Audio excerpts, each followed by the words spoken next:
Hello everybody, I am Deepika from LearnoHub, a free learning platform where you can study science, maths, SST absolutely for free only at learnohub.com। तो बच्चों आज हम बात करेंगे class 8 science के first chapter की crop production and management.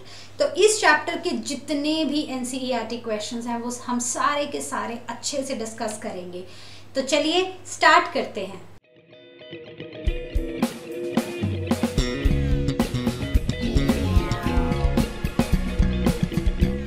तो बच्चों बात करते हैं अपने क्वेश्चन नंबर 1 की। क्वेश्चन नंबर 1 है select the correct word from the following list and fill in the blanks. तो हमें कुछ वर्ड्स दिए गए हैं, float, water, crop, nutrients, preparation. हमें ये वर्ड्स को देख के अपने ब्लैंक्स को फिल करना है, राइट तो चलिए स्टार्ट करते हैं ए पार्ट से। The same kind of plants grown and cultivated on large scale at a place is called. बहुत ही सिंपल है, ठीक है। अब मान लेते हैं हमारे पास एक ये बड़ी सी फील्ड है, ठीक है। इस फील्ड में हमने क्या किया, एक ही तरह के प्लांट्स उगा दिए, बहुत सारे एक ही तरह के प्लांट्स, ठीक है।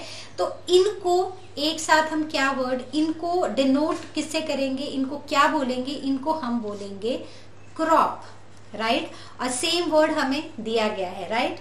बी है the first step before growing crops is dash of the soil. अगर हम एक बड़ी सी फील्ड की बात करें, वहीं पर हम बात करते हैं एक छोटे से गमले की। घर में मतलब आपके घर में कोई गमला होगा जिसमें आपने कोई प्लांट लगाया होगा। आजकल ज्यादातर हम लोग कोशिश करते हैं कि एयर प्यूरिफाइंग प्लांट्स लगाएं, राइट। जैसे मैंने पीछे पाम लगाया है, राइट, एक गमले में पाम लगाया है। तो इसी तरह अगर हम चाहे गमले की बात करें, चाहे हम एक बड़ी सी फील्ड की बात करें, तो हर एक में हमारा सबसे पहला स्टेप क्या होता है। कोई प्लांट लगाना है, कोई क्रॉप लगानी है, हमारा सबसे पहला स्टेप है कि हम अपनी सॉइल को प्रिपेयर करें। अगर सॉइल में हम उसको क्या करें, लूज करें, उसको टर्न करें। उसको टर्न और लूज करने से उसमें क्या होगा, उसमें हमारे वो तैयार होगी हमारी क्रॉप्स को ग्रो करने के लिए, right. So the first step is preparation of soil, right. So you will write preparation, right, very simple. C part, damaged seeds would dash on the top of water. अब हमें क्या करना है, क्योंकि हम यहाँ पर क्रॉप प्रोडक्शन की बात कर रहे हैं। जब हम क्रॉप प्रोडक्शन की बात कर रहे हैं तो हमें पता है कि सबसे पहला है हमें अपनी सॉइल को प्रिपेयर करना है कि हम उसमें क्रॉप्स ग्रो कर सके, उसमें प्लो करना है, उसको लूज करना है, ठीक है। उससे अनवांटेड प्लांट्स जो हैं, वीड्स हैं, उनको भी हटा देना है। उसके बाद जो हमारा सेकंड स्टेप आता है, उसमें हम क्या करते हैं, जो हमें क्रॉप ग्रो करनी है उसके हमने सीड्स लिए। अब हमें सबसे पहले, ऐसा नहीं है कि जो हमने सीड्स हैं, ये सीड्स हैं, उठाए और हमने सॉइल में डाल दिया, ऐसा नहीं होगा। अगर हम ऐसा करेंगे तो हो सकता है प्लांट्स अच्छे से ग्रो ना हो। क्यों ना हो, क्योंकि कुछ जो सीड्स हैं वो डैमेज्ड हो सकते हैं। तो उसके लिए हम क्या करते हैं कि एक बोल लेते हैं, बोल में पानी डालते हैं और पानी में वो सीड्स डाल देते हैं। जो सीड्स फ्लोट करते हैं ऊपर, मतलब कि वो हॉलो हैं, अंदर से खाली हैं, जिसकी वजह से वो लाइट है, राइट, और वो फ्लोट कर रहे हैं, वो डैमेज्ड है। जो सीड्स नीचे सेटल डाउन हो जाते हैं, इसका मतलब कि वो सीड्स हैवी हैं और वो हेल्दी हैं, राइट। तो हमने अपना वर्ड ले लिया float. So damaged seeds would float on top of water, right, simple. For growing a crop, sufficient sunlight and dash for the soil are essential. तो एक तो हमें चाहिए sufficient sunlight, राइट। हमने फोटोसिंथेसिस पढ़ा था क्लास 7 में, राइट। तो हमने पढ़ा था कि कुछ रिक्वायरमेंट्स होती हैं, जैसे सनलाइट एक बहुत इंपॉर्टेंट रिक्वायरमेंट है किसी भी प्लांट को ग्रो करने के लिए। उसी तरह उसे लाइट भी चाहिए और उसको क्या चाहिए, उसको वाटर भी चाहिए, ठीक है। अगर हमें क्रॉप को ग्रो करना है तो हमें पानी भी चाहिए और हमें न्यूट्रिएंट्स भी चाहिए, right. So these are the important requirements for a crop plant to grow, right. I hope these are clear to everybody. Let's move on to our next question. अब हम बात करते हैं अपने क्वेश्चन नंबर 2 की। Match the column match the items in the column A with that of the column B. तो A में हमें कुछ चीज़ें दी गई हैं, kharif crop, rabi crop, chemical fertilisers, organic manures, ठीक है। अब हमें देखना है कि ये हमारे कॉलम बी में किसके साथ मैच कर रहे हैं। तो सबसे पहले है खारिफ क्रॉप्स। तो खारिफ क्रॉप्स क्या होती हैं? वो क्रॉप्स जिनको हम रेनी सीजन में ग्रो करते हैं, मतलब कि उन क्रॉप्स को बहुत ज़्यादा वाटर की ज़रूरत होती है ऑब्वियसली, इसीलिए रेनी सीजन में ग्रो करने का मतलब तो यही है, राइट। तो वो क्रॉप्स कौन सी हैं? उनमें वो कौन सी हैं? वो हैं पैडी एंड मेज। तो अगर हम यहाँ पर देखें तो इनमें से कोई भी नहीं सूटेबल है, डी या ई में से कोई एक हो सकता है। तो paddy and maize are kharif crops. Then coming on to rabi crops. तो राबी क्रॉप्स वो हैं जिनकी टेम्परेचर की जो रिक्वायरमेंट होती है वो थोड़ी कम होती है, मतलब उनको कम टेम्परेचर चाहिए होता है ग्रो करने के लिए, इसलिए हम राबी क्रॉप्स को कब ग्रो करते हैं? विंटर्स में, right. For example wheat, okay. Then coming on to third, chemical fertilisers. Chemical fertilisers क्या होते हैं? फूड होते हैं केटल के लिए? ऑब्वियसली नॉट, हम अपनी केटल को केमिकल्स तो देंगे नहीं, right. Urea and super phosphate. तो yes, these are the chemical fertilisers which are made in factories, right. Then coming on to organic manures. तो ऑर्गेनिक मैन्योर से very simple, animal excreta, cow dung, urine and plant waste, all these contribute to organic manures. ये सारी चीज़ें जब decompose होती हैं, ठीक है, जो काउ डंग है वो भी, एनिमल एक्सक्रीटा भी है, यूरिन और जितना भी प्लांट का वेस्ट है वो हम सारा का सारा यूज़ करते हैं एज ऑर्गेनिक मैन्योर्स, ठीक है। तो I hope these are clear to everybody. If you are able to solve fill in the blanks, true false and match the column of your chapter ना, इसका मतलब है कि आपको उस चैप्टर की बहुत बहुत बहुत अच्छी अंडरस्टैंडिंग है, राइट। तो चलिए अब अपना नेक्स्ट क्वेश्चन देखते हैं। तो चलिए बात करते हैं क्वेश्चन नंबर 3 की। क्वेश्चन नंबर 3 है give 2 examples of each, kharif crop and rabi crop. तो खारिफ क्रॉप सबसे पहले एक छोटा सा रिविजन करेंगे। खारिफ क्रॉप्स वो क्रॉप्स होती हैं जो हम रेनी सीजन में ग्रो करते हैं, राइट। सो रेनी सीजन में हम ग्रो करें, जैसे कि हम जून में इनको बीज बोएंगे और इनको ऑलमोस्ट अक्टूबर में, सितंबर अक्टूबर में हम इनको कट कर लेंगे, राइट। ये हुई हमारी खारिफ क्रॉप्स। उसके बाद राबी क्रॉप्स वो होती हैं जिनको हम कब सो करते हैं? जिनको हम विंटर सीजन में सो करते हैं, राइट। तो विंटर सीजन में मतलब कि हमने इनको नवंबर दिसंबर में बोया और हमने मार्च में ये फसल काट ली, राइट। अब हमें देने हैं दो एग्जाम्पल खारिफ क्रॉप्स के। तो वो क्रॉप्स जिनकी वाटर रिक्वायरमेंट बहुत ज़्यादा होती हैं, इसमें सबसे पहले जो हम सबके दिमाग में आता है वो है पैडी, राइट।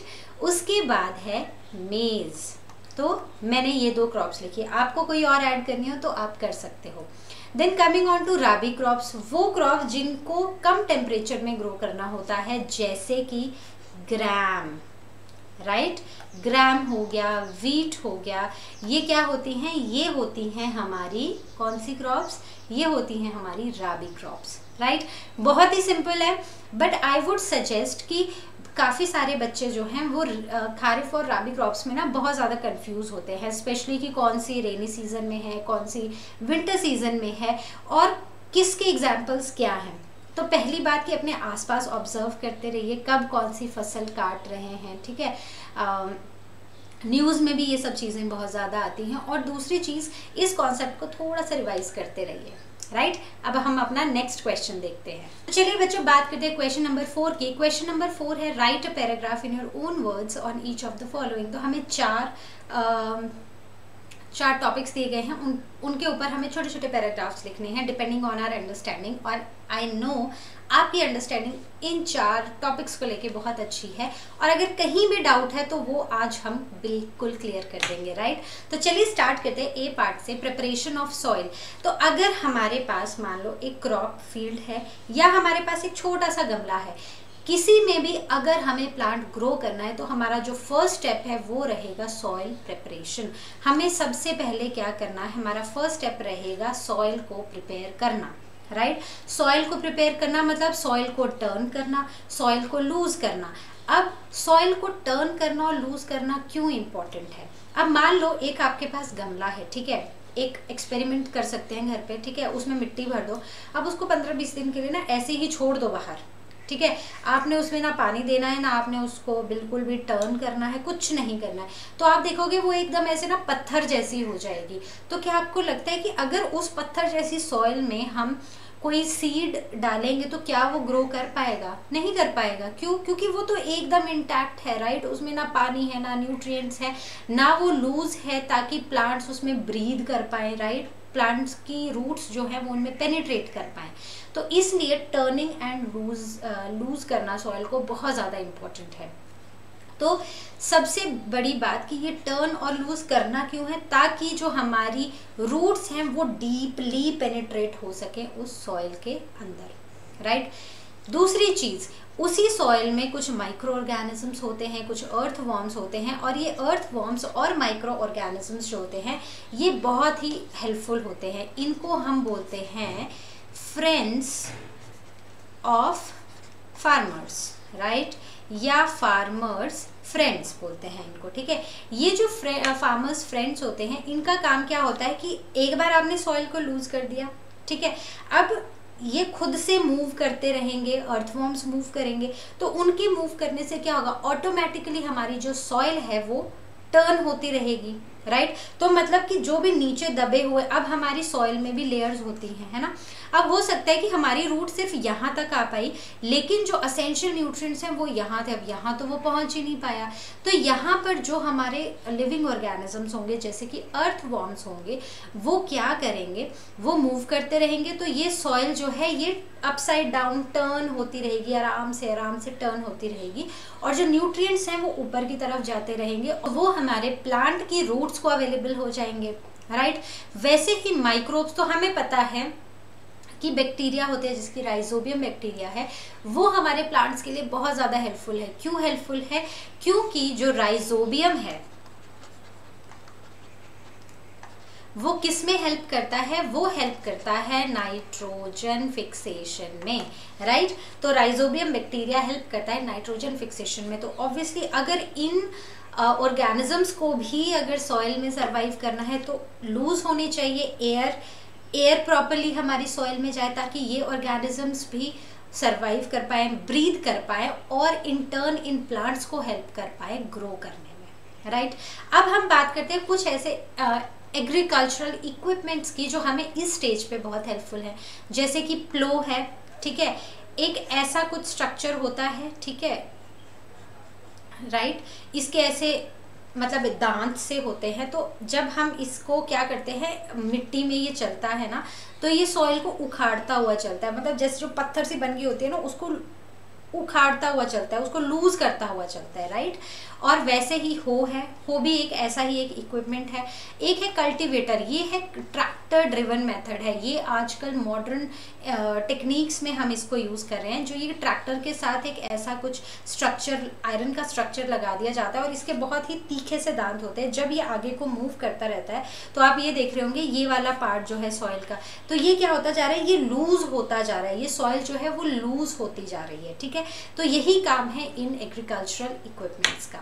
तो आई होप बहुत ही सिंपल है, बहुत ही क्लियर है। First step, it is the first step of soil preparation, right. दूसरी बात है कि कर क्यों रहे हैं? ताकि हमारी सॉइल लूज हो सके और टर्न हो सके। अब लूज और टर्न की हमें क्या ज़रूरत है, राइट। तो लूज और टर्न की ज़रूरत है ताकि हमारे जो रूट्स हैं वो डीपली पेनिट्रेट हो पाए।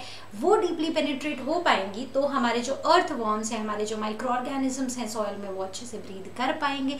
अगर वो ब्रीद कर पाएंगे तो हमारे प्लांट्स अच्छे से ग्रो कर पाएंगे, वो न्यूट्रिएंट्स को शफल करेंगे, नाइट्रोजन फिक्सेशन करेंगे, राइट। तो बस यही चीज़ें हमें लिखनी है। और क्योंकि हमें इस टॉपिक की अच्छे से अंडरस्टैंडिंग है तो आपको बुकिश लैंग्वेज लिखने की बिल्कुल भी ज़रूरत नहीं है। तो हमारा बी पार्ट है सोइंग। तो जब हम अपने फिल इन द ब्लैंक्स भी कर रहे थे तो हमने डिस्कस किया था कि कैसे हम ये पता लगाते हैं कि डैमेज्ड सीड्स कौन से हैं और हेल्दी सीड्स कौन से हैं। तो सोइंग का जो सबसे पहला इम्पॉर्टेंट स्टेप है वो यही है कि हमें हेल्दी और डैमेज्ड सीड्स में फ़र्क पता होना चाहिए और हमें उनको क्या करना है, सेपरेट करना है, राइट। हमें गुड क्वालिटी ऑफ सीड्स चाहिए, तो हम उसके लिए बहुत ही सिंपल है, हमने बोल लिया, बोल में डाला हमने खूब सारा पानी और इसमें डाल दिए हमने अपने छोटे छोटे छोटे छोटे सीड्स। तो वो सीड्स जो नीचे सेटल डाउन हो गए वो तो हेल्दी हैं क्योंकि वो इंटैक्ट है, वो टाइट है और वो हैवी है, इसलिए वो नीचे सेटल डाउन हो गए। वहीं पर वो सीड्स जो पानी में ऊपर फ्लोट करने लगे, इसका मतलब वो अंदर से कहीं ना कहीं हॉलो हैं, उनको इंसेक्ट्स ने खाया हुआ है, तो वो अंदर से हॉलो हो गए हैं। हॉलो हो गए हैं तो लाइट हो गए हैं, मतलब कि उनका इंटरनल जो जर्मिनेशन वाला स्ट्रक्चर हो सकता है वही खा लिया हो। तो इसका मतलब कि वो अब गुड क्वालिटी नहीं है, वो अब डैमेज्ड सीड्स हो गए हैं। तो सबसे पहला स्टेप है कि हमें गुड क्वालिटी ऑफ सीड्स लेने हैं। सेकंड है, एक बार हमने ये सिलेक्शन कर लिया, उसके बाद अब हमें इनको सो करना है। तो सो करने के लिए पहले तो हम ट्रेडिशनल मेथड्स यूज़ करते थे, जैसे कि हल चलता था। ये हमारी एक फील्ड है, इसमें ये हल चल रहा है, वो एक ऐसे लाइन ड्रॉ करता हुआ चल रहा है, पीछे से फार्मर जो है वो सीड डालता जा रहा है। ये हमारा फर्स्ट स्टेप है, ठीक है। ऐसा हो सकता, मतलब ऐसा किया जाता था, ट्रेडिशनल मेथड है। तो अब हो सकता है कि जब वो फार्मर सीड्स डाल रहा है ना, तो एक ही जगह पर सॉइल में यहीं पर 2-3 सीड्स गिर गए। अब अगर 2-3 सीड्स गिरेंगे तो क्या होगा, इन्हीं 3 प्लांट्स के बीच फाइट होगी ना कि ये स्पेस मुझे चाहिए, ठीक है, यहाँ पर मुझे ग्रो करना है, मुझे सनलाइट चाहिए, मुझे वाटर चाहिए, मुझे न्यूट्रिएंट्स चाहिए। लेकिन 3 प्लांट्स एक जगह जब ग्रो करेंगे तो क्या वो अच्छे से कर पाएंगे? नहीं कर पाएंगे, क्योंकि वो आपस में लड़ते ही रहेंगे। जैसे मान लो आप एक टेबल पे बैठे हो, एक बेंच पे बैठे हो स्कूल में, और उस बेंच में 2 बच्चों के बैठने की जगह है और वहाँ पर अब टीचर ने 4 बच्चों को बिठा दिया। अब क्या होगा, पहले तो जो इधर होगा वो इधर को गिरता रहेगा, जो उधर होगा वो उधर को गिरता रहेगा, राइट, क्योंकि बीच वाले 2 भी अपनी जगह ढूंढ रहे हैं, उनको भी जगह चाहिए बैठने के लिए, राइट। अब सबको क्लास में कॉन्सेंट्रेट भी करना है कि टीचर पढ़ा क्या रही है, राइट। तो अब उनमें ये भी लड़ाई होगी कि मुझे लिखना है, अब जो टीचर ने लिखा है मुझे भी लिखना है, तो सबको लिखने के लिए भी स्पेस चाहिए, राइट। अब गर्मी बहुत है तो पास पास बैठेंगे तो गर्मी बहुत लगेगी, पंखे की हवा भी चाहिए, सब कुछ चाहिए, राइट। तो उस केस में क्या होगा कि वो आपस में ही 4 कंपटीशन करते रह जाएंगे और कोई भी अच्छे से पढ़ाई नहीं कर पाएगा। तो सेम इन सीड्स के साथ होगा, ये 3 आपस में ही लड़ते रह जाएंगे कि मुझे न्यूट्रिएंट्स चाहिए, मुझे सनलाइट चाहिए, मुझे स्पेस चाहिए ग्रो करने के लिए। तो इस कंपटीशन में, इस लड़ाई में वो अच्छे से ग्रो नहीं कर पाएंगे, राइट। अब जैसे जैसे टेक्नोलॉजी एडवांस होती जा रही है, वैसे अब सीड ड्रिल मेथड अब यूज़ होता है, जो एक ट्रैक्टर ड्रिवन मेथड है, जिसमें क्या होता है कि जैसे ये हमारी क्रॉप फील्ड है, अब यहाँ पर ट्रैक्टर मूव करता जाएगा और ट्रैक्टर के मूव करते करते एक लाइन ड्रॉ होती जाएगी और इसी ट्रैक्टर में जो है एक सिस्टम होता है जहाँ पर सीड्स डाल दिए जाते हैं और ये सीड्स इक्वल डिस्टेंस पे और एक अप्रोप्रिएट डेप्थ पे ये सीड्स जो हैं वो सो किए जाते हैं। मतलब यहाँ सीड गिरा, अब सीड गिर गया, अब ऐसा है कि सीड को हम ऐसे एक्सपोज भी नहीं होने दे सकते एयर में, राइट। हमें उसको मिट्टी में तो दबाना पड़ेगा ना, एक प्रॉपर डेप्थ तो देनी पड़ेगी। अगर आप प्रॉपर डेप्थ नहीं दोगे तो क्या होगा, बर्ड्स आएंगे, वो देखेंगे अच्छा सीड मेरा खाना, वो चले जाएंगे लेके, ऐसा ही होगा। तो अगर सीड ही नहीं रहा तो हमारी प्लांट्स कहाँ से आएंगे, नहीं आएंगे, राइट। और अगर वो प्रॉपर डेप्थ पे, अगर वो बहुत नीचे चला गया तो भी वो ग्रो नहीं कर पाएगा, बहुत ऊपर होगा तो उसको इंसेक्ट्स ही, बर्ड्स ही खा जाएंगे, राइट। तो उसको एक प्रॉपर डेप्थ देना भी बहुत ज़्यादा ज़रूरी है और एक यूनिफॉर्म डिस्टेंस पे लगाओ ताकि हर एक प्लांट को अपना एक स्पेस मिले, अब सनलाइट प्रॉपर मिले, वाटर प्रॉपर मिले, न्यूट्रिएंट्स प्रॉपर मिले, right. So this is all about sowing. So I know now you will be able to write this answer in very nice manner, right. तो हमें sowing के अब सारे concepts clear हो चुके हैं। अब हम अपना next part देखते हैं, C part। अब हमारा C part है weeding। weeding का मतलब, तो पहले अगर हम इसका फर्स्ट वर्ड लें वीड होता क्या है, वीड बेसिकली अनवांटेड प्लांट्स होते हैं, राइट। अनवांटेड या फिर you can say undesirable plants होते हैं, उनको हम वीड्स बोलते हैं और इनको रिमूव करने के प्रोसेस को हम क्या बोलते हैं, weeding. So the removal of undesirable unwanted plants is called as what, weeding, right. ये जो वीड्स होते हैं ये क्या करते हैं, अब अगर ये हमारी क्रॉप प्लांट है, यहाँ पर हमारा एक प्लांट ग्रो किया है, राइट, ये प्लांट है, इसके साथ ये छोटा सा एक वीड, एक और क्रॉप ग्रो, एक और प्लांट ग्रो हो जाएगा, लेकिन वो हमारा क्रॉप प्लांट नहीं है, राइट। वो एक अनवांटेड प्लांट है इस टाइम हमारी फील्ड में। तो अब हम उसको वीड क्यों बोल रहे हैं? हम उसको वीड इसलिए बोल रहे हैं क्योंकि अब यही जो वीड है ना, ये जो वीड है ये हमारे इस क्रॉप प्लांट के साथ compete करेगा। वही बात है कि एक जगह 3 सीड्स गिर गए तो तीनों आपस में compete करेंगे सनलाइट, वाटर, न्यूट्रिएंट्स के लिए। वैसे ही ये वीड हमारे क्रॉप प्लांट के साथ compete करेगा कि मुझे सनलाइट चाहिए, मुझे स्पेस चाहिए, मुझे पानी चाहिए, मुझे न्यूट्रिएंट्स चाहिए। तो इस लड़ाई के चक्कर में हो सकता है कि वीड ज़्यादा ले जाए, हो सकता है कि दोनों को बराबर तो मिले लेकिन सफिशिएंट ना मिले, राइट।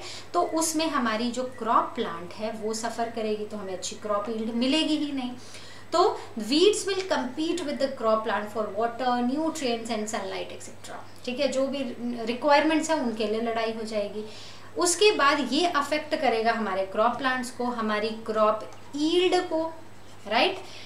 अब ये हार्वेस्टिंग में भी इंटरफेयर करेगा। अब मान लो कि हमारे क्रॉप्स तो ग्रो हो गई हैं, अब वहाँ पर वीड्स भी हैं, हमने फसल तो काट दी। अब क्या होगा कि फसल काट दी, अब अलग अलग करना पड़ेगा। अब एक बार काट दिया, अब हमें अलग करना पड़ेगा। वीड को अलग करो, अपनी क्रॉप प्लांट जो हमें चाहिए, प्लांट क्रॉप्स चाहिए उसको अलग करो, राइट। तो it will interfere in the harvesting process.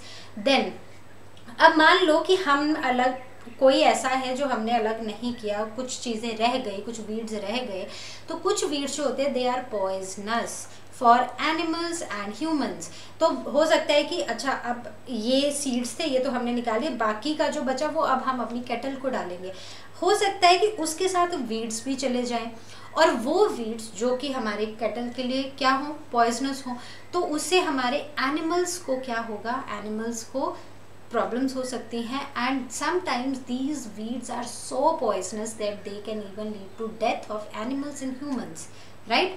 तो हमें क्या करना है, हमें अपने वीड्स को बहुत केयरफुली सेपरेट कर देना है अपने क्रॉप प्लांट से, राइट। उसके बाद हमें इनको कब हटाना है, हमें इनको हटा देना है इससे पहले कि फ्लावरिंग हो, हमें इनको रिमूव कर देना है, राइट। हमें फ्लावरिंग होने ही नहीं देनी है इन वीड्स में। तो उसके लिए बहुत सारे रिमूवल मेथड्स हैं, जैसे कि खुरपी है, एक सिक्कल जैसी चीज़ होती है, उससे खोदा मिट्टी में से और वीड को निकाल के बाहर फेंक दिया, राइट, उसको जड़ से ही निकाल दिया।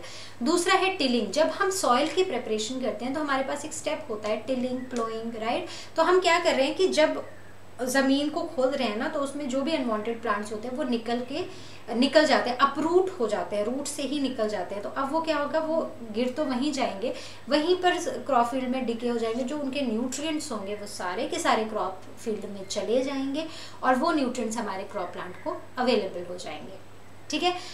थर्ड है weedicides. Weedicides are basically what they are the chemicals.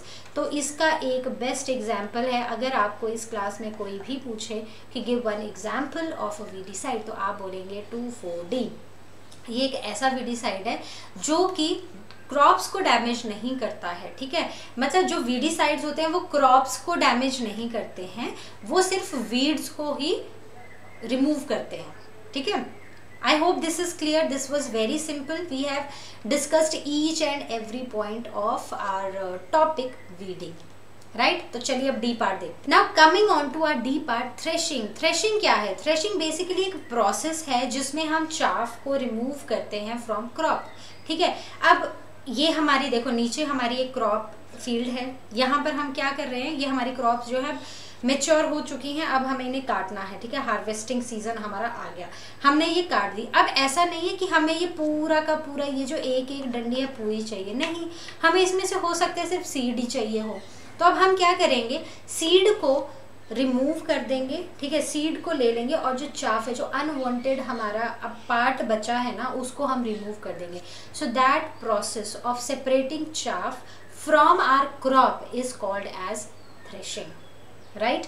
इसमें एक तो ये मशीन से भी होता है, combine machine, this is a machine called combine. इसमें क्या होता है कि ये इसको हार्वेस्ट भी कर रही है और इसको सीड, मतलब जो हमारा डिजायरेबल पार्ट है क्रॉप का, उसको अनवांटेड से भी सेपरेट कर रही है, राइट। उसके बाद this is also done by winnowing. Winnowing में क्या होता है कि आपने एक पिक्चर देखी होगी, एक लेडी है, उन्होंने मतलब एक बर्तन सा पकड़ के रखा है जिसमें मतलब ऐसे उठा के रखा है और उसमें हवा से क्या हो रहा है, जो चाफ है, जो लाइटर पार्टिकल है प्लांट के, वो उड़ जा रहे हैं और जो सीड्स, जो हैवी पार्टिकल हैं, वो वहीं पर रह रहे हैं. सो that process is called winnowing. इसको हम करते हैं with the help of the wind. ठीक है, ये चाफ को रिमूव करता है फ्रॉम क्रॉप.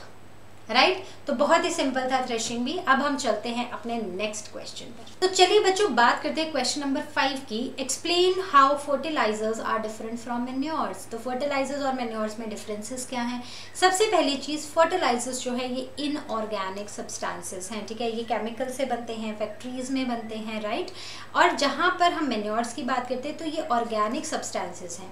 ये वो सब्सटेंसेस हैं जैसे कि प्लांट है, एनिमल वेस्ट है, हम इससे मैन्योर्स बनते हैं. हम इनको केमिकल्स से नहीं बनाते, ये नेचुरली बनते हैं. राइट फर्टिलाइजर्स जो हैं they are prepared in factories and manures are obtained by the decomposition of animal, plant and human waste. Right बहुत ही सिंपल. फर्टिलाइजर्स इनऑर्गेनिक सब्सटेंसेस हैं, बेसिकली वो केमिकल्स हैं जो फैक्ट्रीज में बन रहे हैं. वहीं पर अगर हम मैन्योर्स की बात करें, ये ऑर्गेनिक सब्सटेंसेस हैं जो प्लांट वेस्ट से, वेजिटेबल पील से, एनिमल वेस्ट से, इन सब से बनते हैं और ये नेचुरली डिकम्पोज होते हैं. राइट उसके बाद जो फर्टिलाइजर्स होते हैं वो हमें ह्यूमस नहीं प्रोवाइड करते. ह्यूमस क्या होता है, ये एक डार्क कलर्ड सब्सटेंस होता है. ठीक है, ऐसे मिट्टी जैसा हमें लगता है सॉइल में. ठीक है, ये होता है, it is very rich in nutrients. लेकिन फर्टिलाइजर्स हमें ह्यूमस नहीं प्रोवाइड करते हैं. वहीं पर अगर हम मैन्योर्स की बात करें तो ये सॉइल में ह्यूमस देते हैं और इस ह्यूमस से सॉइल की फर्टिलिटी जो है वो इंक्रीज होती है. राइट फिर हम बात करते हैं फर्टिलाइजर्स की. तो fertilisers they are very very rich in plant nutrients. Right हमें जो प्लांट न्यूट्रिएंट चाहिए हम उसको फर्टिलाइजर के थ्रू दे सकते हैं अपने क्रॉप प्लांट्स को. वहीं पर अगर हम मैन्योर्स की बात करें तो as compare to fertilisers, manures जो होते हैं वो थोड़े कम, उनमें थोड़े कम न्यूट्रिएंट्स होते हैं. They are little less rich in plant nutrients as compare to our fertilisers. Right ये हो गया. उसके बाद अगर हम एक क्रॉप फील्ड है हमारी, अगर हम उसमें फर्टिलाइजर्स बहुत ज़्यादा यूज करते हैं तो वो हमारी सॉइल के ऊपर एडवर्स इफेक्ट्स करता है. वो हमारी सॉइल को इनफर्टाइल बनाता है. क्या बनाता है, इनफर्टाइल. राइट वहीं पर अगर हम बात करें मैन्योर्स की तो लॉन्ग टर्म यूजेज करें अगर हम फर्टिलाइजर्स की तो ये हमारी सॉइल की फर्टिलिटी को इम्प्रूव करता है. Okay so I hope these differences are clear to everybody. Okay, let's move on to our next question. Let's move on to our question number 6. What is irrigation? Describe two methods of irrigation which conserve water. तो irrigation क्या है? irrigation मतलब अब हमने पढ़ा कि soil prepare की, seeds grow किए. ठीक है, हमें उन seeds को पानी भी देना पड़ेगा. हो सकता है कि रेनी सीजन में नहीं ग्रो की गई हो, या हो सकता है कि इनफ रेन्स ही नहीं हुई हो तो उन क्रॉप्स को वाटर मिला ही नहीं हो. तो हमें टाइम टू टाइम उनको इरिगेट करना पड़ता है, मतलब हमें उनको पानी देना पड़ता है. Supply of water to the crops at different intervals is called as what, irrigation. Right अब हमें कोई दो मेथड्स ऐसे बताने हैं जो सॉइल, जो पानी कंजर्व करते हैं. हम पानी तो दे रहे हैं प्लांट्स को लेकिन फिर भी हमारे जो पानी है वो कंजर्व हो रहा है. ठीक है, तो उसमें जैसे पहले ट्रेडिशनल मेथड्स होते थे जैसे ढेल की था. राइट वाटर पंप मेथड्स थे. तो उनमें क्या होता था कि जैसे या तो एक कुएं से पानी निकाला और उसको पूरी बाल्टी फेंक दी और वो सीधे क्रॉप प्लांट्स के मतलब फील्ड तक चला गया वो पानी. लेकिन उसमें क्या है, अब बीच में तो मिट्टी भी है. राइट ऐसा तो है नहीं कोई पक्का सा वो रास्ता बनाया कि वहीं से जाएगी. वो एक ट्रेडिशनल मेथड था. तो आधा तो पानी इधर उधर ही वेस्ट हो जाएगा. राइट तो क्रॉप्स को प्रॉपर्ली पानी भी नहीं मिलेगा और वेस्ट भी हो जाएगा. वहीं पर अब क्या है, अब नए नए मेथड्स इन्वेंट हुए हैं. जैसे दो हैं हमारे पास. पहला है स्प्रिंकलर सिस्टम. स्प्रिंकलर सिस्टम में क्या होता है, जैसे अगर आप ये पिक्चर देख रहे हो तो इसमें यहाँ पर एक स्प्रिंकलर है. राइट। उसमें क्या है, वो एक छोटे छोटे परपेंडिकुलर पाइप्स लगी हुई हैं और एक नोजल है, ठीक है, एक ऐसे करके एक स्ट्रक्चर होता है, राइट। अब यहाँ पर ना नोजल होती है, छोटे छोटे पोर्स जैसे होते हैं और ये मेन पाइपलाइन से इसको अटैच कर दिया जाता है। आपने देखा होगा बड़े बड़े लॉन्स में यही स्प्रिंकलर सिस्टम यूज़ किया जाता है। तो ये परपेंडिकुलर पाइप से कनेक्ट कर दिए जाते हैं बहुत सारे स्प्रिंकलर्स, राइट। और ये क्या करते हैं, ये घूमते हैं, ये रोटेटिंग होते हैं, तो ये घूमते हैं और ये क्या करते हैं, ये हर तरफ को पानी स्प्रे करते हैं। जैसे अगर आप ये देख रहे हो तो ये पानी हर तरफ को ये घूमते जाते हैं और पानी स्प्रे होता जाता है, right? So this is sprinkler system. So there are perpendicular pipelines and there are rotating nozzles on the top. तो ये मेन पाइपलाइन से हम इनको अटैच करके रेगुलर इंटरवल्स पे अपने क्रॉप्स को, अपनी फील्ड को पानी दे सकते हैं, राइट। तो as compare to our traditional method, इस सिस्टम में हम पानी कंजर्व कर रहे हैं, राइट, क्योंकि हम जो पानी दे रहे हैं वो एग्जैक्टली उसी जगह पर दे रहे हैं जहां हमें रिक्वायरमेंट है। फिर उसके बाद एक सिस्टम आया ड्रिप सिस्टम, राइट। स्प्रिंकलर हमने पढ़ा, अब हम पढ़ रहे हैं drip system, D for drip and D for drop, ठीक है। तो इसमें क्या होता है, जो पानी है ना वो ड्रॉप बाय ड्रॉप गिरता है। तो जैसे मान लो ये क्या है, ये हमारी एक लाइन है जहाँ पर हमने बड़े सारे प्लांट्स लगा के रखे हैं। अब हमें इनको वाटर करना है, तो अगर इनको वाटर करना है तो अब हम क्या करते हैं इसमें कि हमारी एक पाइपलाइन होती है, पाइपलाइन के से हमने क्या किया होता है, कुछ ना नोजल्स अटैच की होती हैं, ठीक है। ऐसे जगह जगह पर जहाँ पर हमारा प्लांट की रूट्स आएंगी वहीं पर हमने क्या किया है, थोड़ी थोड़ी ओपनिंग्स दे रखी हैं। वहाँ पर क्या होता है कि पानी ड्रॉप बाय ड्रॉप, अब ये रूट्स हैं इस प्लांट की, ठीक है, ये इस प्लांट की रूट्स हैं, ये इस प्लांट की हैं, ये इस प्लांट की है। अब यहाँ से क्या हो रहा है, ड्रॉप बाय ड्रॉप ऐसे पानी गिर रहा है और ये पानी क्या हो रहा है, डायरेक्टली रूट्स के पास गिरा है और रूट्स इस पानी को एब्जॉर्ब कर रही हैं। तो सोचो कितना वाटर कंजर्वेशन हो सकता है अगर हम ड्रिप सिस्टम यूज़ करें, राइट। तो ड्रिप सिस्टम में हम मोस्टली जैसे कि हमारे फ्रूट प्लांट्स होते हैं या गार्डन्स होते हैं या ट्रीज होते हैं, उनको हम ड्रिप सिस्टम से हम उनको पानी दे सकते हैं, इरिगेट कर सकते हैं, राइट। इसमें बिल्कुल भी वेस्टेज नहीं होती है पानी की, मतलब जहाँ पर हमारे प्लांट की रूट्स हैं वहीं पर हमने क्या करना है, पानी देना है, ड्रॉप बाय ड्रॉप पानी देना है, कोई वेस्टेज नहीं होगी। लेकिन आप सोच रहे होंगे तो हम इनको यूज़ क्यों नहीं कर रहे हैं, राइट। इनको यूज़ करने की सबसे बड़ी एक प्रॉब्लम ये है कि इसमें एक बहुत ही प्रॉपर सेटअप चाहिए और वो सेटअप जो है वो थोड़ा कॉस्टली होता है, जो हर कोई नहीं अफोर्ड कर सकता, जो हर कोई नहीं प्लांट कर सकता, राइट। तो इसलिए सिर्फ ये एक डिसएडवांटेज है इन मेथड्स की कि ये थोड़े से कॉस्टली है, राइट। तो चलिए अब हम अपना नेक्स्ट क्वेश्चन देखते हैं। चलिए बात करते हैं क्वेश्चन नंबर 7 की। क्वेश्चन नंबर 7 है, if wheat is sown in kharif season what would happen, discuss. तो सबसे पहली बात कि हमने जब खारिफ क्रॉप्स, जब हम क्वेश्चन नंबर 2 या 3 भी कर रहे थे तो हमने पढ़ा था कि जो व्हीट होती है ना वो एक राबी क्रॉप है। 2 और 3, सेकेंड और थर्ड क्वेश्चन में हमने ये डिस्कस किया था, राइट। ये राबी क्रॉप है, मतलब हम इसको ग्रो करते हैं विंटर सीजन में।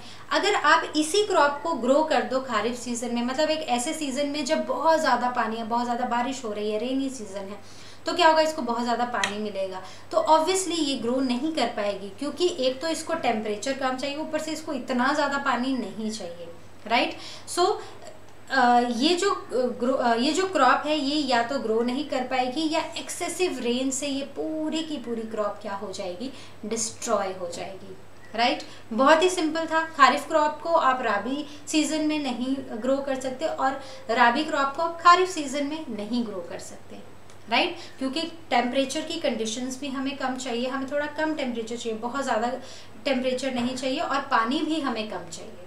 Okay, so I hope this is very clear to everybody.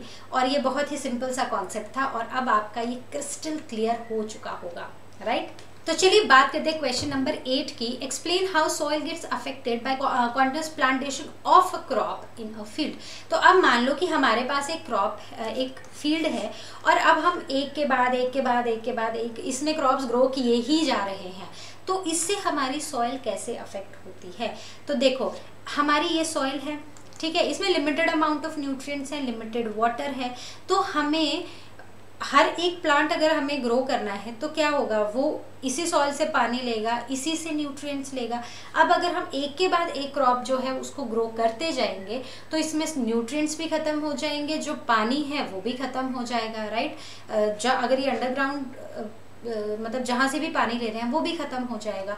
तो ये जो असेंशियल न्यूट्रिएंट्स होते हैं, मेजरली असेंशियल जो न्यूट्रिएंट्स होते हैं वो क्या है, वो खत्म हो जाएगी। ये सॉइल जो है it will be poorer in nutrients, right, और ये लेस फर्टाइल हो जाएगी। और अगर हमें रिप्लेनिश करना है इन न्यूट्रिएंट्स को तो हमें मैन्योर्स डालने पड़ेंगे और हमें थोड़ी सी ब्रेक देनी पड़ेगी इस सॉइल को। We need to give a gap between the crops in order to get a crop yield, ताकि उस क्रॉप को टाइम मिले अपने न्यूट्रिएंट्स को रिप्लेनिश करने का। तो उसके लिए बेस्ट है फर्टिलाइजर, तो ऑब्वियसली वो सॉइल को बहुत इनफर्टाइल कर देते हैं। तो हम इसमें क्या कर सकते हैं, we can add manures to this soil, right. बहुत ही सिंपल कॉन्सेप्ट है अगेन। तो चलिए चलते हैं अपने नेक्स्ट क्वेश्चन पर। चलिए बात करते हैं क्वेश्चन नंबर 9 की। What are weeds, how can we control them. तो वीड्स क्या हैं, कैसे हम उनको कंट्रोल कर सकते हैं। तो हमने वीडिंग में हमने पढ़ा था वीड्स क्या हैं, दीज आर द अनवांटेड और undesirable plant that we do not need in our crop field, ठीक है। क्रॉप फील्ड में हमें कोई भी सिर्फ क्रॉप प्लांट के सिवा कोई भी और क्रॉप अगर प्लांट वहां पर उग जाता है तो वो हमारे लिए एक वीड ही होता है, राइट। अब हम इनको कैसे कंट्रोल कर सकते हैं, बाय रिमूविंग देम। रिमूव करने के बहुत सारे तरीके हैं, जैसे हमने पढ़ा था कि हमें उसको टिलिंग करनी है, हमने उसको उखाड़ देना है, अपरूट कर देना है। इससे पहले कि हम सीड्स को सो करें हमने सबसे पहले वीड्स को अपरूट कर देना है, राइट। दूसरा है हमने वीडिसाइड्स डाल देने हैं। हमने एक एग्जाम्पल पढ़ा था, कौन सा, 2,4-D, which is basically what, it is a chemical, right. तो हमने वीडिसाइड्स डाल देने हैं। तीसरा है खुरपी से, मतलब हमने उनको मैनुअली काट देना है, राइट। उसके बाद है हमने मैनुअली काटना है, कब काटना है, बिफोर दे फ्लावर, ठीक है। फ्लावरिंग से पहले हमने इन वीड्स को रिमूव कर देना है अपनी क्रॉप फील्ड से, राइट। बहुत ही सिंपल, बहुत ही क्लियर, क्योंकि हमने वीडिंग में भी बहुत अच्छे से वीड्स को और कैसे हम उनको कंट्रोल कर सकते हैं ये हम डिस्कस कर चुके हैं। एंड आई होप इस क्वेश्चन में डिस्कस करने के बाद और ज़्यादा आपको क्लियर हो चुका होगा। So let's move on to our next question now. तो चलिए बच्चों बात करते हैं अपने क्वेश्चन नंबर 10 की। Arrange the following boxes in proper order to make a flow chart of sugar cane crop production. तो हमें अगर शुगर केन की क्रॉप उगानी है तो हमें बताना है कि हम इनमें से ये स्टेप्स जो है वो हम फॉलो करेंगे, बट किस सीक्वेंस में फॉलो करेंगे, राइट। तो सबसे पहले हमने पढ़ा है कि अगर हमें कोई भी प्लांट ग्रो करना है तो सबसे पहली चीज़ जो है जो हम करेंगे वो है प्रेपरेशन ऑफ सॉइल। तो सबसे पहले हम अपनी सॉइल को प्रिपेयर करेंगे, सॉइल को प्लो करेंगे ताकि उसमें एयर जा सके, हमारी रूट्स ब्रीद कर सके, वहाँ पर हमारे जो ऑर्गेनिजम्स है, लिविंग ऑर्गेनिजम्स जो सॉइल में रहते हैं वो अच्छे से मूव कर सके, ताकि हमारी सॉइल जो है वो टर्न हो, लूज हो, हमारे न्यूट्रिएंट्स की शफलिंग हो, राइट। उसके बाद हम क्या करेंगे, सोइंग करेंगे। सोइंग में सबसे पहले हम गुड क्वालिटी सीड्स देखेंगे, उनको सेपरेट करेंगे डैमेज्ड सीड से, और फिर उन सीड्स को हम सो करेंगे, राइट। उसके बाद हम करेंगे मैन्योरिंग। उसके बाद हम उस फील्ड में डालेंगे मैन्योर्स। मैन्योर्स में क्या होगा, बेसिकली ये सॉइल की फर्टिलिटी को इम्प्रूव कर रहे हैं, ये सॉइल में न्यूट्रिएंट्स को ऐड कर रहे हैं, और ये न्यूट्रिएंट्स हमारे प्लांट्स यूज कर रहे हैं, राइट। उसके बाद हम करेंगे अपनी फील्ड को इरिगेट, हम वाटर करेंगे, हम पानी देंगे अपनी सॉइल को, right. So that is irrigation. उसके बाद हम क्या करेंगे, अब हमारी जो क्रॉप है, ठीक है, हमारी जो फसल है अब वो एकदम रेडी हो चुकी है। अब हम उसको हार्वेस्ट कर लेंगे, अब हम उसको काटेंगे, और उसके बाद हम अपनी क्रॉप को कहाँ भेज देंगे, शुगर फैक्ट्री में, कि जाओ शुगर केन ले जाओ और अब शुगर बनाओ, ठीक है, और जूस पियो, राइट। शुगर केन का जूस पियो, बहुत हेल्दी होता है, right. So I hope these steps are clear to everybody. हमने इस चैप्टर को इतने अच्छे से पढ़ा है, इतने कॉन्सेप्ट्स इतने अच्छे से क्लियर किए हैं कि ये क्वेश्चन मुझे पता है कि हर बच्चे के फिंगर टिप्स पे होगा, ठीक है। कोई भी आपसे सीक्वेंस पूछ ले आप यूं आंसर कर दोगे फटाफट से, राइट। चलो नेक्स्ट क्वेश्चन देखते हैं। क्वेश्चन नंबर 11 हमारा वर्ड पजल है। Complete the following word puzzle with the help of clues given below. Down, providing water to the crops. तो अब पहले हमें जो नीचे को चीजें हैं, नीचे को बॉक्सेस हैं, उनको फिल करना है। सबसे पहले providing water to the crops, तो मतलब अगर हम अपनी क्रॉप्स को पानी दे रहे हैं तो उसको हम क्या बोलेंगे? We will call it irrigation, right. आई हमें हिंट दिया हुआ था तो हमें पता है कि ये क्या होगा, इरिगेशन, राइट। सेकेंड है keeping crop grain for a long time under proper condition. तो अगर हमने हार्वेस्ट कर ली, अब एकदम तो वो जाएंगी नहीं कंज्यूमर तक, राइट। अभी हमें वो क्या करनी पड़ेंगी, हमें स्टोर करनी पड़ेंगी प्रॉपर कंडीशंस में ताकि वो खराब ना हो, तो उसको हम बोलते हैं स्टोरेज, राइट। बहुत ही सिंपल है और वैसे भी हमें वर्ड्स, हमें हिंट्स दिए गए हैं, लेटर्स हमें हिंट्स भी दिए गए हैं। Then certain plants of the same kind grown on a large scale, तो हम उनको क्या बोलते हैं, क्रॉप। जो हमने अपना फर्स्ट क्वेश्चन है उसमें first fill in the blank यही किया था, राइट। तो आई होप ये क्लियर है। अब हम अपने साइड वाले देखते हैं कि उनमें क्या होगा। अब है हमारे क्रॉस वाले, तो उसमें है फर्स्ट है अ machine used for cutting the matured crop. एक ऐसी मशीन जो मैच्योर क्रॉप को काटने के काम आती है, तो उसको हम बोलते हैं harvester, right, sorry, okay. Then coming on to rabi crop, तो rabi crop that is also one of the pulses. तो कौन सी है, बहुत ही सिंपल है, जी से कौन सी स्टार्ट होती है, gram. Then a process of separating the grain from chaff, तो उसको हम क्या बोलते हैं, उसको हम बोलते हैं विनोइंग, राइट। बहुत ही simple, VINNO, yes. So we call it winnowing, right. So I hope ये वर्ड पजल भी आपको बहुत अच्छे से क्लियर हुआ होगा। So try to solve more word puzzles. Word puzzles are actually a fun, right.